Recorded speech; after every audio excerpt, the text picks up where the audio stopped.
السلام عليكم ورحمة الله وبركاته. ما حققه فريق نهضة الزمامرة فريق اتحاد طنجة يستحق الاحترام والتشجيع والتنويه بعد الأداء الجيد في هذه المواجهة القوية ضد أبناء البقعس.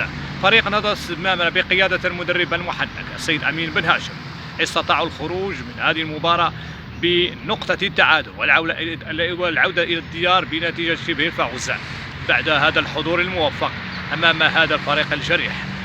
نهضة الزمامرة كان قريبا من تسجيل هذه النقاط الثلاث، لكن الحظ مرة أخرى وهو كالطائر يحضر متى يشاء ويرحل متى يشاء.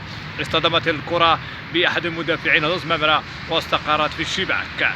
بعض اللاعبين بالنسبة لفريق نهضة الزمامرة كانوا يركضون كثيرا، ولو استغلوا الاستراحة ولو لثواني متعددة لكانوا حاضرين بقوة. ربما هذا الجري بدون فائدة قد يؤثر على اللاعبين وعلى الفريق ككل. فريق نهضة الزمامرة إذن يخرج من هذه المواجهة القوية أمام فريق اتحاد طنجة بالتعادل 1-1. السيد أمين بن هاشم تنتظره مقابلة صعبة أمام فريق نهضة بركان بين الجماهير والأنصار. ربما قد يختم أو ينهي هذا المشوار قبل التوقف بنقاط الفوز.